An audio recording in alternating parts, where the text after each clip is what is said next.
금일 전신법요 보설 입제법회에 참석하신 대중께서는 아시겠습니까?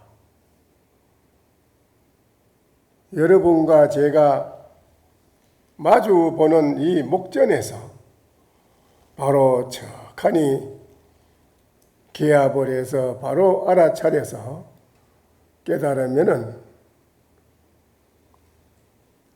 힘들어서 우리가 앉아서 닦는 공부를 하지 아니해도 욕계, 색계, 무색계 이 3계를 뛰어난 분이 되는 것입니다. 오늘은 날이 참 덥습니다. 그러나 사람이 발밑에는 항상 서늘한 바람을 떨치고 있습니다.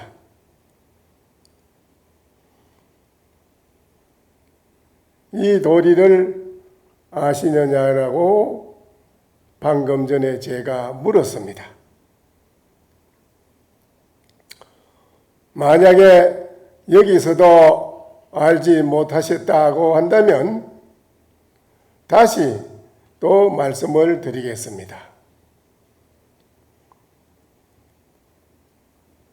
심을강명이 탐만상이라 마음달의 강명이 만상을 삼켰다. 마음달, 이 마음의 달의 강명이 만상을 삼켰고 심일강명 조근곤이라 마음의 해 강명이 하늘 땅을 비치니 두두물물이 희연현이라 신현이라 두두물물이 다 새롭게 빛납니다.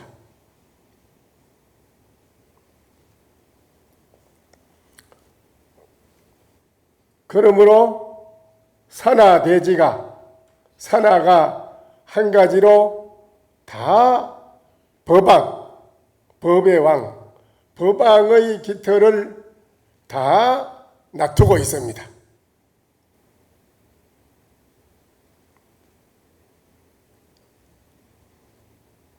그렇다면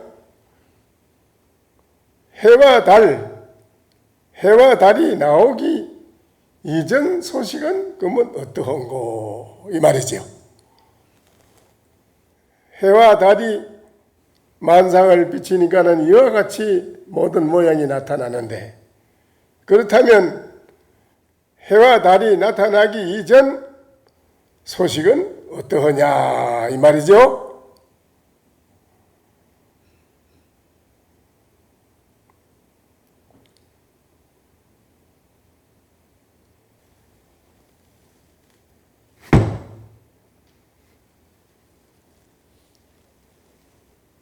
계론산봉이 천공용하니 계곡의 향풍이 개천지로다. 계룡산 봉우리는 허공을 뚫고 높이 솟아있고 계곡의 시원한 바람은 천지를 덮었음이로다.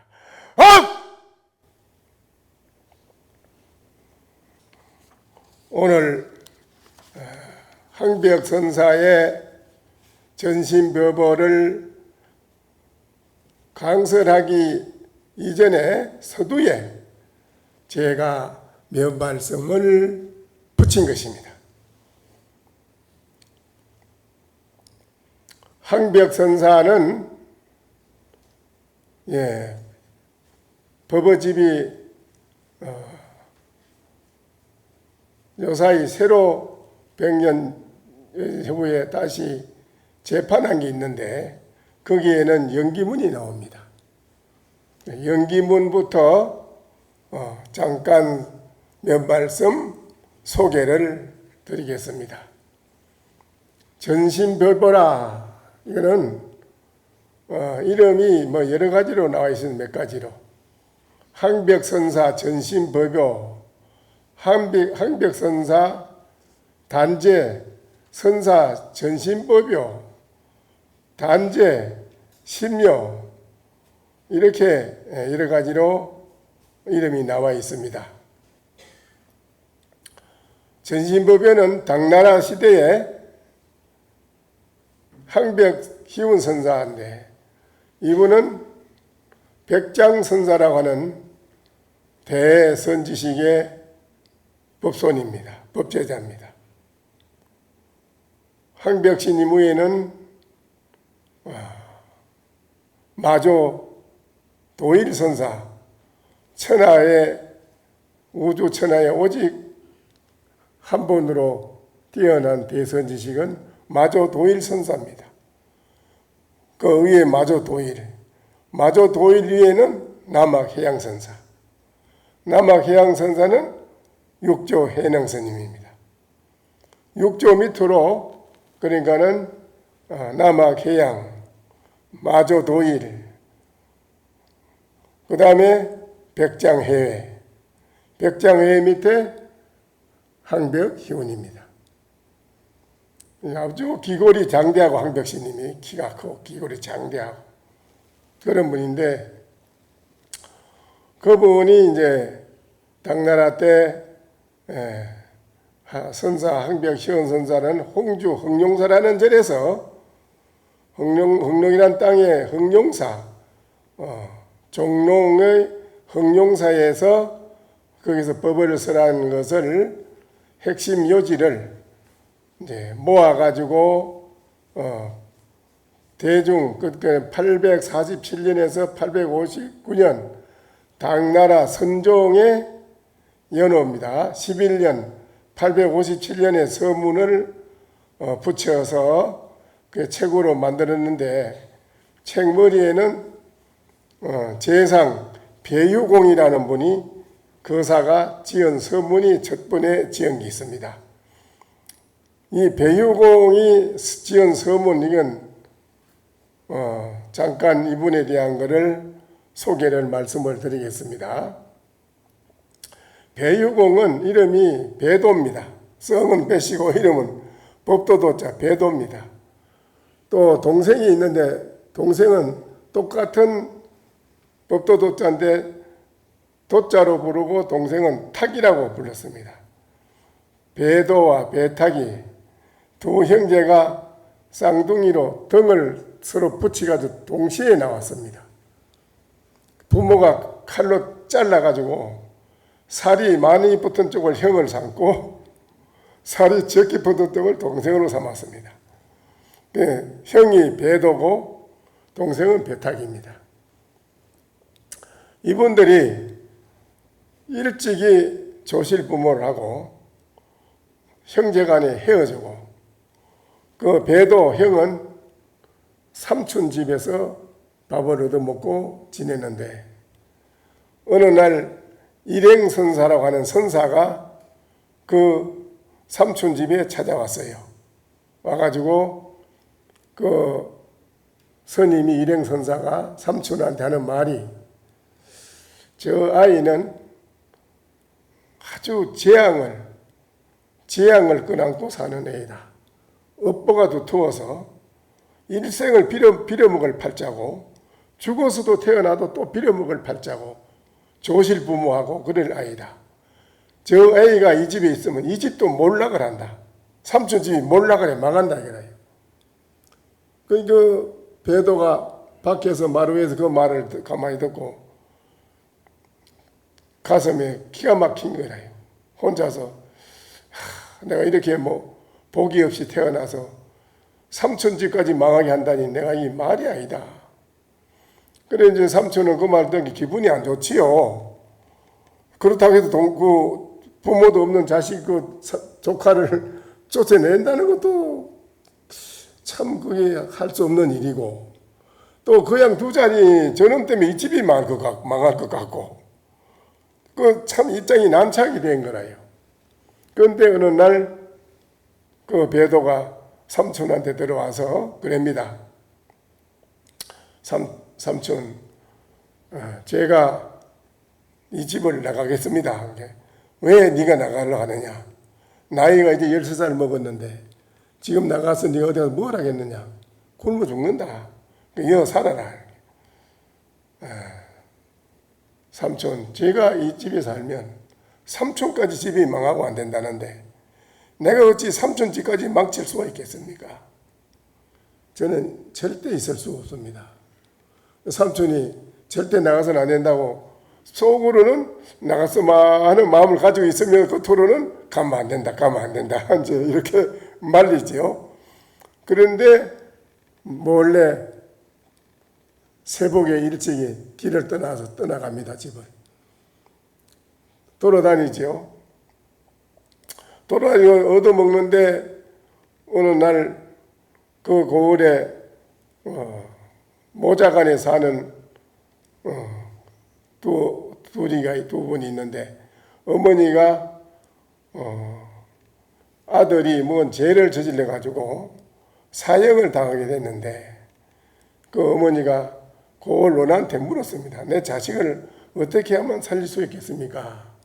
그러니까는 그 고을론이 여인 삼대라 하는 보물을 가지고 살려주지 이래요. 그거는 구하기가 어려운 거라요. 이 세상에 가장 어려운 보물이에요. 그러니까 어머니가 알았다고 하면서 그 여인 삼대 보물을 집에 재산을 다 팔아가지고 어느 곳에 있다는 소문을 듣고 찾아가서 그 보물을 사가지고 옵니다. 그날이 오후에 1시에 판결 시간인데 오다가 목욕탕에 목욕 제기하고 간다고 그 여인이 목욕을 하고 가다가 급하게 가다가 그만 그 보물을 빠뜨리고 갔어요. 목욕탕 앞에다가 빠뜨리고 갔어요.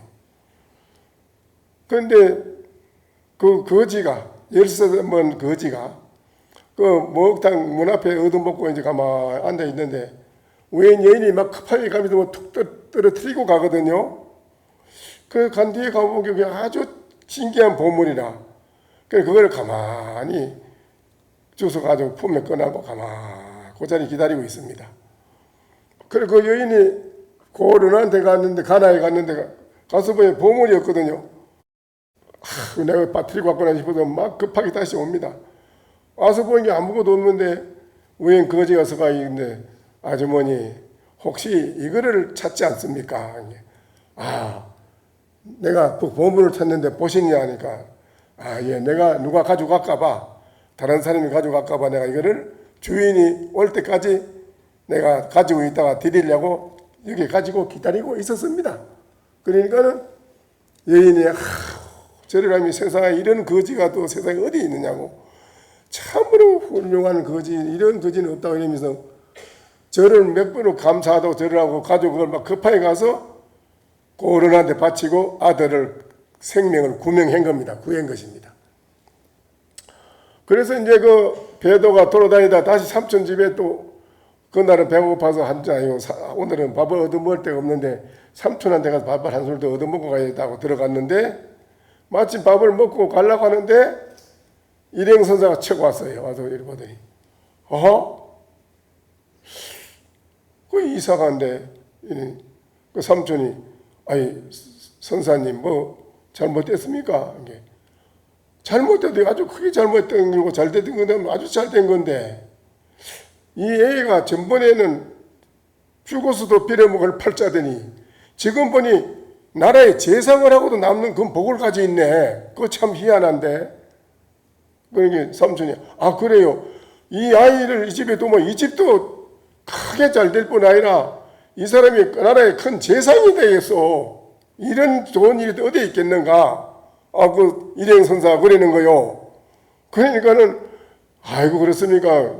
그래 그 배도가 스님 전번에는 날 보고 이 생에도 굶어 죽을 팔자고 내 생에도 다시 태어나면 굶어 죽을 팔자라 하더니 지금 그 무슨 말씀이십니까?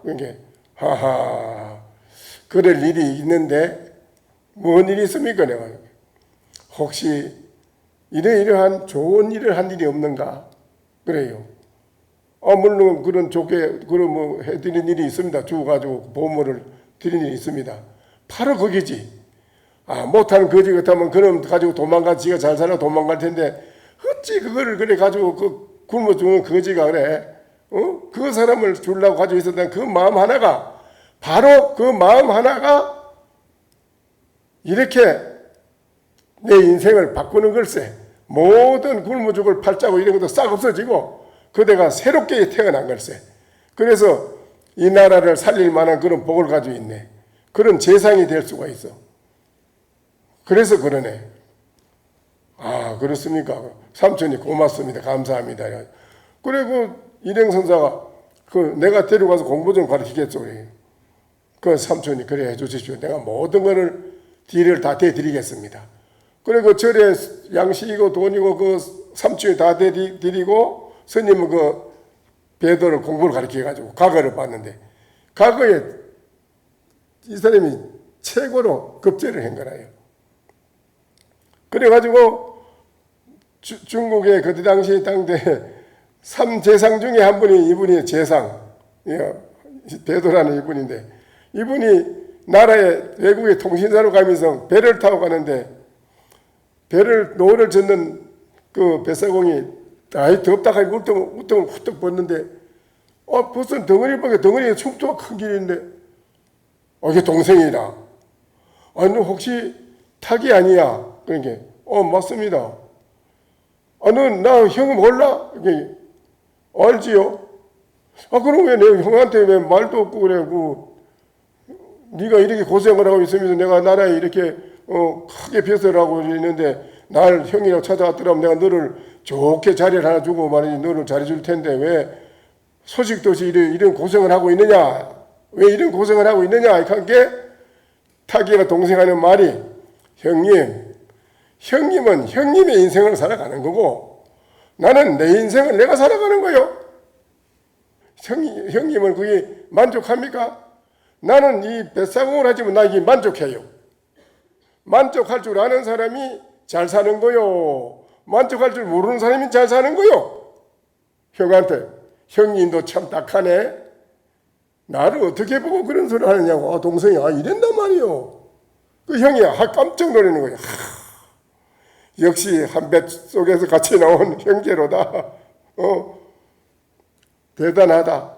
못한 사람 같으면 나도 뭐 이렇게 고생 안 하고 형님한테 덕볼라 쫓아올 텐데 참 내가 너한테 한 수 배웠다. 형님 이분이 배도라는 이분이 중국의 삼정성 중에 한 분이라요. 이분이 이제 어디서 이 항백선사하고 인연이 되느냐. 이분이 이제 정성이 돼가지고 어느 절에 갔습니다. 절에 갔는데 쭉 돌아보는데 이제 절에 가면 그 영각이 있지 않습니까? 영각. 역대 조사스님들 모시는 영각. 조사스님들 모시는 영각에.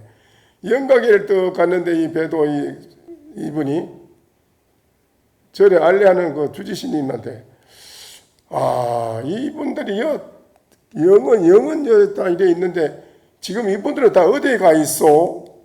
이래 물었어요. 영은 여기 그리가지고 다 이렇게 붙여놨는데, 걸어놨는데, 지금 이 훌륭한 이분들은 지금 다 어디가 있어? 그 주지스님한테 물었어요. 주지스님이. 저는 그 잘 모릅니다. 절에서 부처님의 공양을 받아 자시면서 이것도 대답을 못 하신다면 참 문제군요. 그럼 이 절에는 이 대답할 만한 분이 없습니까? 글쎄요, 얼마 전에요. 어쩐 스님이 한 분 오셔가지고 공양주를 하고 있는데 그분이 내가 볼 때는 보통 비범한 분이 아닌 것 같은데 혹시 그분은 아실랑가 한번 소개해드리겠습니다. 그 누구냐고 불러보시라고. 그리고 불렀는데 그분이 이제 황백스님이요. 황백스님이 이제 법을 받아가지고 이제 만행 삼아 현실에 내가 잘 적응이 되나 안 되나 이거를 시험해 보려고 대중 속에 들어가가지고 고양주로 하면서 있어 본 거라요. 그걸 불렀어요. 그래요. 주지스님이 신님한테 물으면 이거를 대답할 수 있다니 내가 그래서 스님을 불러서 스님은 이 영락에 있는 이분들이 지금 영은여 있는데 이분들이 다 지금 어디 가 있어? 이건 걔들로 황벽신님이 그럽니다. 배효고 그러니까 예 지금 거기 어디서 왔다가 지금 방금 거기 어디로 갔는가요? 배효고 하고 부릅니다. 황벽선사가. 그러니까 예 지금 방금 예 했는데 어디서 거기는 왔다가 지금 어디로 갔는가요? 물었어요. 거기서 배효공이 깨닫습니다. 한 손씩 깨달아요. 깨닫고 그 황벽선사한테 절을 합니다. 서성으로 모시겠습니다. 그분이 이 황벽선사가 말씀한 것을 구구절절히 법문 들은 걸 그것도 다 듣고 첫머리에 전신법요에 서문을 지은 분입니다. 이분이 대단한 분이지요. 예. 그래서 그때 당시에는 이제 중국이 황벽선사 당시에는 중국이 불교가 인도에서 중국으로 들어와서 부처님의 진리의 교리의 말씀이 중국 천하에 대중화가 보편화 대중화가 되었습니다. 다 잘 돼요. 그래서 중국 천하 당나라가 떨친 겁니다. 그 부처님 말씀을 정신적인 밑바탕으로 모든 국가 경제나 이런 걸 일체를 발전시켜 나간 겁니다. 당나라가 아주 아름다운 나라였죠. 그런데 교리는 보편화가 됐지만은 이 선에 대한 깊은 도리는 아직 모르는 겁니다.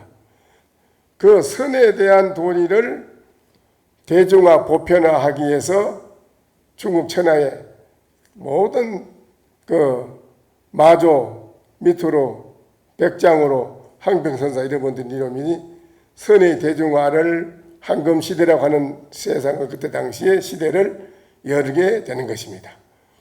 그래서 이 황벽선사가 일생 동안 법문한 것을 앞으로 제가 대중의 요청이 있어가지고 말씀을 드리게 되는 것인데 강의를 앞으로 시간 나시는 대로 바쁘시더라도 오셔가지고 들어주시면 좋겠습니다. 오늘은 요걸로 다 간단히 소개하는 걸로 마치겠습니다. 앞으로 여기에 대한 건 여러분이 자세히 와서 들어주시면 좋은 공부의 보탬이 될 것입니다. 그럼 그렇게 하시고 오늘은 이걸로 마치겠습니다.